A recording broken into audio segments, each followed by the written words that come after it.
যে মদ তৈরি হয় সাপ ডুবিয়ে, গোটা বোতল শেষ করলেই সর্বনাশ। জনপ্রিয় পানীয় এটি। কি এই পানীয়, কোথায় পাওয়া যায় এই পানীয়, জানলে অবাক হবেন। বিস্তারিত থাকছে ডেস্ক রিপোর্টে।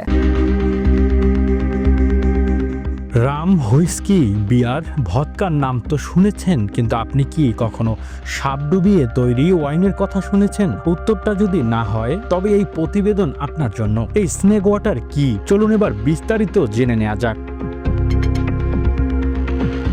চাল বা অন্য শস্য থেকে তৈরি ওয়াইনের একটি জীবিত বা মৃত সাপ রেখে দেওয়া হয়। স্নেক ওয়াটার প্রস্তুত করা হয় চীনে। এই পশ্চিম চীনের কোনো এক রাজবংশের লোক প্রথমে প্রস্তুত করেছিলেন।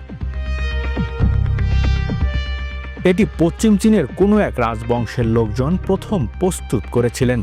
এরপর থেকে খুবই জনপ্রিয় হয়ে উঠেছে এটি। এই ওয়াইন সাধারণত ওষুধ তৈরিতে ব্যবহৃত হয়।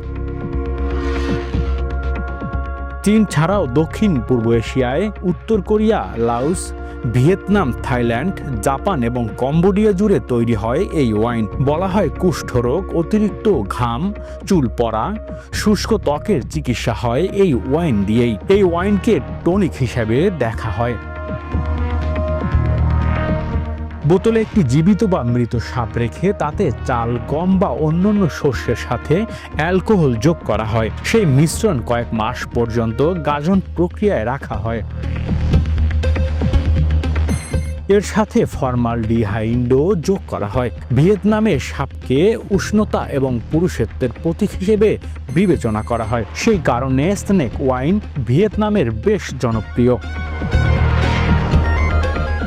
কিছু গবেষণায় দেখা গিয়েছে স্নেক ওয়াইন ব্যথানাশক বৈশিষ্ট্য রয়েছে। এখন প্রশ্ন হলো, এটি পান করা নিরাপদ কিনা? এর উত্তর হ্যাঁ। এই ওয়াইন প্রস্তুতে ইথানল ব্যবহার করা হয়, ফলে সাপের বিষ কেটে যায়। সাধারণত এই ওয়াইন প্রস্তুত করতে অতিরিক্ত বিষাক্ত সাপ ব্যবহার হয় না, তবে এ নিয়েও সতর্কতা জারি করা হয়েছে। স্নেক ওয়াইন পান করা বিপজ্জনক হতে পারে কিছু ক্ষেত্রে।